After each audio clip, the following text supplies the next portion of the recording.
Seja bem-vindo à 10ª temporada do Clube do Livro. Eu sou o pastor Alex e você está junto comigo na comunidade literária cristã mais empolgante desse mundo. Nós estamos juntos na 10ª temporada, esse é o 10º livro que nós lemos juntos e é a temporada do livro A Batalha de Todas as Gerações, um chamado à reconciliação do bispo J.B. Carvalho. Esse já é o terceiro vídeo, o terceiro áudio. Você que está aqui no YouTube, que bom tê-lo conosco em vídeo. Não esqueça de curtir esse vídeo. Se você ainda não é inscrito no canal, se inscreva e também ative as notificações para sempre que estivermos ao vivo, você saiba quando se conectar conosco. Você que está aqui no grupo exclusivo do WhatsApp, não tem mais como entrar, o grupo já está fechado, só na próxima temporada você vai receber ainda essa semana mais conteúdos exclusivos e eu quero ver também os seus comentários aqui no grupo. Eu não sei como você tem recebido esse livro, eu não sei o que ele tem falado com você, mas eu estava comentando com a pastora Adriana, com a minha esposa linda, amada, e eu sei que você está sentindo falta dela. Semana que vem ela vai somar conosco nessa 10ª temporada. Semana que vem ela vai se juntar a essa mesa e juntos vamos compartilhar e continuar a leitura. Por enquanto sou só eu espero que eu esteja te edificando, ou seja, pelo amor de Deus, né? Que eu seja um instrumento para que você esteja sendo edificado. Quem sou eu para edificar alguém, mas que você seja edificado por tudo aquilo que nós temos vivido em nome de Jesus. Amém? Então, eu estava conversando com a Adri sobre esse livro e eu estou impressionado com algo que é a forma como ele vai fundamentando o seu raciocínio, porque preste atenção, eu sou formado em comunicação social, sou formado em rádio e TV e uma das matérias que eu estudei na faculdade foi a construção de um personagem. Quando você vai criar um roteiro, você não basta ter a história, você precisa criar um personagem. Você precisa construir uma identidade a partir da sua ideia. E é interessante que aqui nós não estamos falando de ficção, mas nós estamos falando de Bíblia, de realidade. Mas ainda assim o JB está trazendo para mim e para você a construção de um arquétipo, de um consciente coletivo que existe, que trabalha contra nós, mas que nós não sabíamos identificar.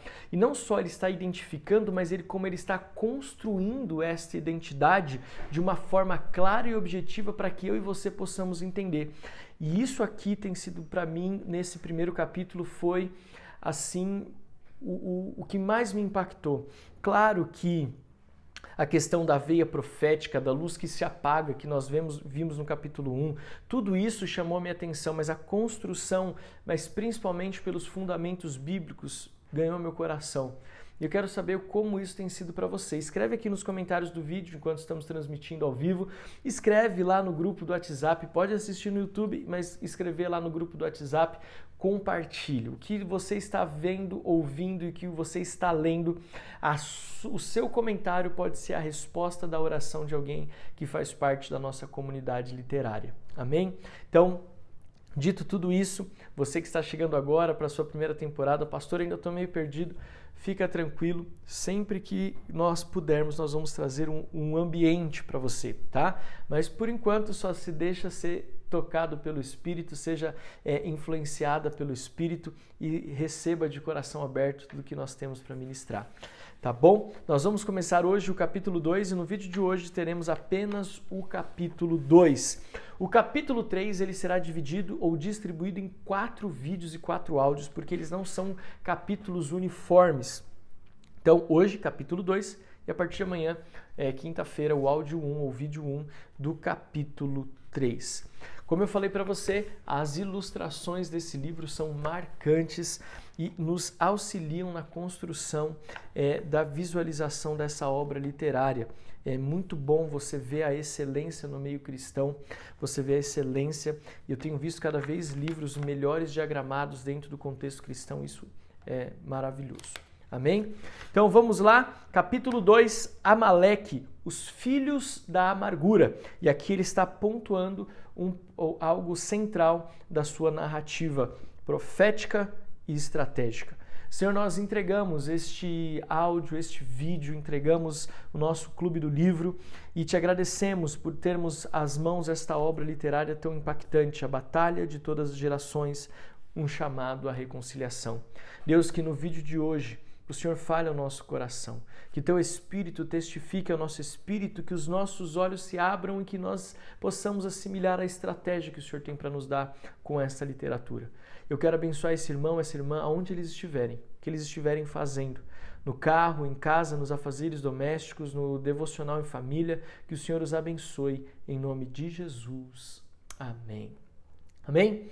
Preparados? Então vamos lá. Amaleque, os filhos da amargura, capítulo 2.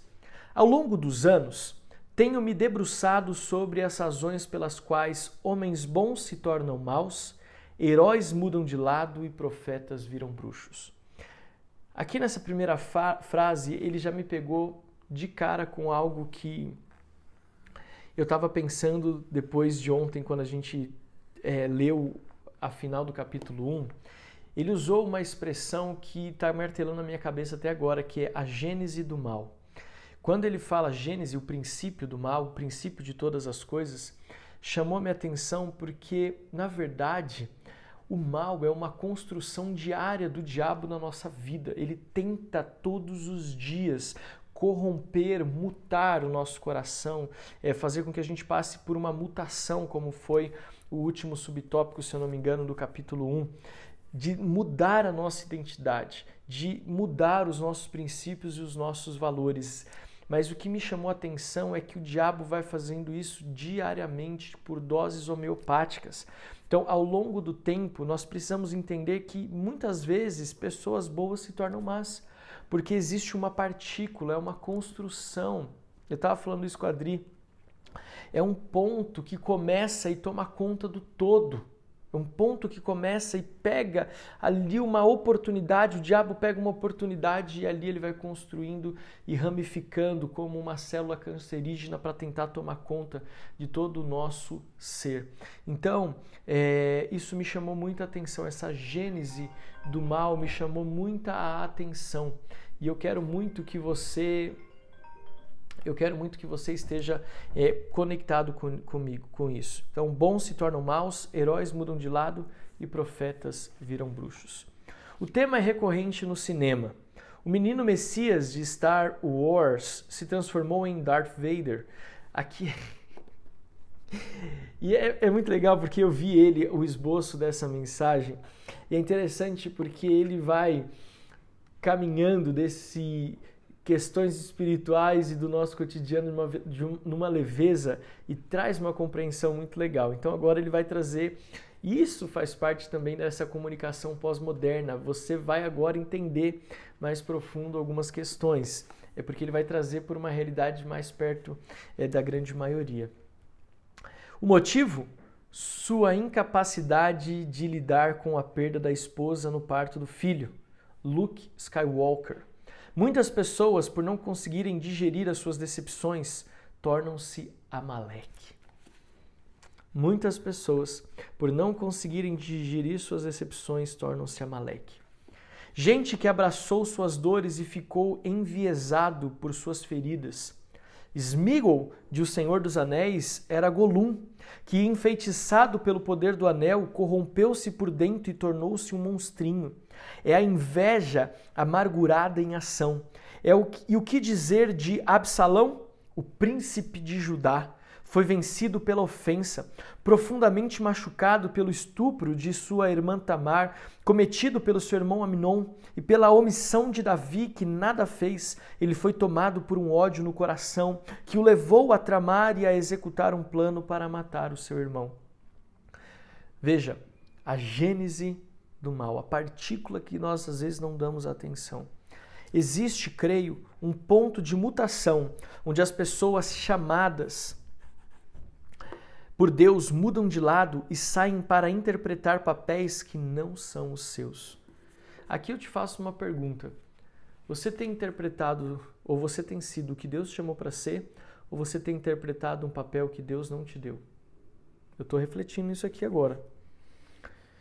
Porque endurecem o seu coração quando não conseguiram digerir os acontecimentos ruins da vida. Entenda, Deus tem uma história e deseja que abracemos o nosso chamado para cumprirmos essa história. Ele nos chama para o seu propósito. Da mesma forma, o inimigo está contratando atores para a sua agenda.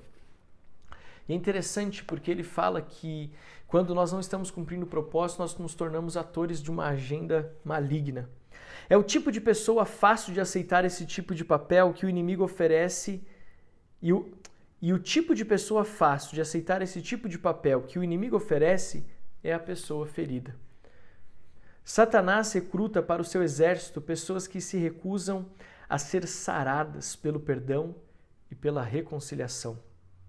Pessoas ressentidas são um alvo fácil para o adversário. Eu sugiro você de ir grifando o seu livro à medida que você vai lendo junto comigo. O apóstolo Paulo nos adverte que a falta de perdão dá a Satanás uma grande vantagem contra nós. 2 Coríntios 2, 10 e 11. 2 Coríntios 2, 10 e 11.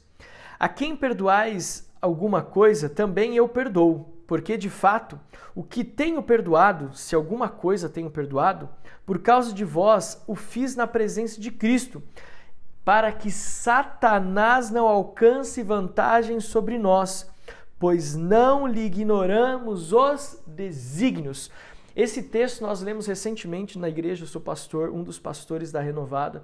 Se você não conhece a igreja que eu sou um dos pastores, eu te aconselho, vai lá, @Renovada Internacional no Instagram. Nós temos um projeto chamado 30 Semanas e recentemente nós falamos sobre o perdão. Foi um tempo precioso de cura, de transformação. Foi um tempo precioso de reparação. E esse texto foi usado e essa expressão foi formidável. Nós precisamos liberar o perdão para que Satanás não alcance vantagem sobre nós. Ou seja, a mentalidade de Amaleque quer levar vantagem sobre nós pela falta de perdão, pelo ponto de partida, pela partícula do mal, pela ferida, pelo abuso, pelo trauma que veio, mas que não houve uma saída, uma liberação. O perdão não significa que o ofensor não vai pagar por sua semeadura, mas que a vingança trocou de mãos. Agora é Deus e apenas Ele quem vai decidir o que fazer. Somente a plena confiança na sua justiça e em sua sabedoria vai nos tirar dessa zona sombria da amargura e do ódio. A vida realmente não é fácil para ninguém. Se você acha que tem histórias tristes, sugiro você que entre na fila, porque todos nós temos os nossos momentos ruins enquanto fazemos a nossa passagem na existência. Todos os nossos heróis na Bíblia tiveram que lidar com algum aspecto de traição, perseguição, injustiça e oposição severa. Foi colocado uma cisterna, Jeremias foi colocado em uma cisterna e amarrado por cordas, porque ousou alertar os líderes políticos sobre a ameaça do julgamento iminente. Se você nunca leu o livro do profeta Jeremias, meu amigo, eu sugiro. Se tem um profeta que passou por desafios, esse chama-se Jeremias. Jeremiah, meu Deus do céu. Daniel foi levado prisioneiro para a Babilônia e provavelmente feito eunuco na corte de Nabucodonosor. Davi foi perseguido como cão pelo rei Saul por 13 anos. Todos eles tiveram que superar frustrações e decepções muito poderosas. Como eles fizeram isso? Eles superaram vozes da vitimização. Aqui outra expressão que eu vejo que ele vai usar bastante ao longo do seu livro, vozes da vitimização. Josué sofreu traição nas mãos de seus irmãos.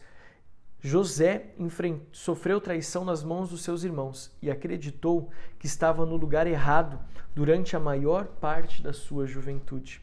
Mas a sua resposta a tudo o que lhe aconteceu o colocou no ápice do seu chamado. Ele soube ressignificar os acontecimentos e saiu do outro lado poderosamente. Ele pôde dizer aos seus algozes que lhes venderam como escravo, que tudo fazia parte de um plano incrível. Assim, tomou o controle da situação e fez dos inimigos apenas obreiros do plano de Deus. É muito interessante isso, porque quando você ressignifica a sua vida, você passa a ter uma amplitude de visão muito ampla. A amplitude de visão é muito larga, muito maior do que você pode imaginar. Você imagina José, quando ele entendeu o plano de Deus para a vida dele, ele não só ressignificou a sua vida, mas ele soube agir com as pessoas e com as circunstâncias. Quando você ressignifica a sua vida, quando você vence os traumas, as frustrações, você está ressignificando a sua vida. Você está dando a oportunidade a você mesmo de viver e se relacionar de forma correta com as pessoas e de enxergar as circunstâncias de forma completamente diferente e sábia e efetiva e transformadora. Foi isso que José fez. Gênesis 45, 7, 8. Deus me enviou adiante de vós para conservar vossa sucessão na terra e para vos preservar a vida por um grande livramento. Assim, não foste vós que me enviastes para cá, e sim Deus, que me pôs por pai de Faraó, e o Senhor de toda a sua casa, como governador em toda a terra do Egito. Veja, pessoas que exercem o perdão, pessoas que exercem o perdão, elas conseguem enxergar o que Deus quer mostrar. Guarde essa frase. Pessoas que conseguem ressignificar a sua dor, elas passam a enxergar o que Deus está lhes mostrando. Porque Deus mostra. A grande questão é que às vezes a dor coloca escamas nos nossos olhos que nos impedem de enxergar o que Ele quer trazer e o que Ele quer que nós possamos ver. José teve a sua vingança alimentando aqueles que tentaram destruí-lo. E quando os seus irmãos temiam pelas suas vidas, pois Jacó havia morrido, José diz a eles que não poderia ocupar o lugar da vingança, porque esse lugar pertencia a Deus, e que todas as coisas se ajustaram em um grande plano em que o mal se tornou em bem. Olha só o que diz Gênesis capítulo 49, versículos 19 e 21. Respondeu-lhes José: não temais, acaso estou eu no lugar de Deus? Vós, na verdade, intentastes o mal contra mim, porém Deus o tornou em bem, para fazer, como vedes agora, que se conserve muita gente em vida. Não temais, pois eu vos sustentarei a vós outros e a vossos filhos. Assim os consolou e lhes falou ao coração. Diferentemente desses heróis, há muita gente se permitindo macular e mudando a sua natureza elementar, porque falhou em fazer esse caminho de dar um novo significado às coisas que lhe aconteceram. Pessoas que falharam em dar um novo caminho ou um novo significado às coisas que lhe aconteceram. Paulo nos diz que Deus fez com que cada coisa que aconteça coopere conjuntamente para o bem daqueles que o amam. Dessa forma, tudo devidamente interpretado sobre a perspectiva de Deus pode se tornar uma conspiração ao nosso favor. Portanto, diga em voz alta: o que é contra mim está se tornando favorável a mim, em nome de Jesus. Amém. Mais uma vez, o que é contra mim está se tornando favorável a mim, em nome de Jesus. Amém. Mais uma vez aqui entra a cosmovisão do livro, uma narrativa profética e estratégica. E a vida profética precisa ser proferida, verbalizada. Então aquilo que antes era contra você, que causava dor, pode ser o início do seu ministério, de um grande mover de Deus na sua vida. As nossas experiências não nos afetam tanto quanto as nossas crenças sobre essas experiências. As crenças formam os acordos que fazemos sobre a vida, os relacionamentos e o nosso futuro. Olha só que interessante isso. As nossas experiências não nos afetam tanto quanto as nossas crenças sobre as experiências. O que ele está dizendo é o seguinte: não é o fato em si, mas a cultura ou a visão que eu tenho a respeito do fato, porque isso cria em mim uma crença, um valor, uma identidade e nem sempre é a correta. Então eu não fico nem sempre preso ao fato, mas a cultura ou a ideia que eu crio daquele fato. Isso me aprisiona. Isso nos leva à tomada de decisões, escolhas. E as nossas escolhas sempre moldarão os nossos resultados. As nossas escolhas sempre moldarão os nossos resultados. Sendo assim, é preciso responder à pergunta: você está permitindo que o medo ou a raiva molde as suas decisões? Responda essa pergunta de reflexão. Você está permitindo que o medo ou a raiva molde as suas decisões? Responde aqui no chat, escreva lá nos comentários. Você está deixando que o medo ou a raiva ela mude as suas decisões? As nossas decisões, as nossas vontades são o nosso eu real. E nós precisamos tomar cuidado com isso. Cuidado para que o medo ou a raiva não afetem o nosso julgamento, a nossa percepção. Outra pergunta, há algo que lhe aconteceu que o fez enxergar a vida a partir dessa dor? Eu aprendi que nós paramos de crescer no momento em que fomos feridos. Nós paramos de amadurecer no momento da nossa dor, que a dor chegou na nossa vida. Então existe algo que aconteceu que fez com que você, ou faz com que você enxergue o mundo por esse prisma? E por último, você é uma pessoa ressentida e amarga? Lembrando que o JB está nos trazendo uma reflexão nesse capítulo 2 a respeito dos filhos da amargura. E ele trouxe para nós não só o que é a amargura, mas como nós chegamos nesse lugar, como nós chegamos nesse estágio de dor, de sofrimento por conta daquilo que nos fizeram.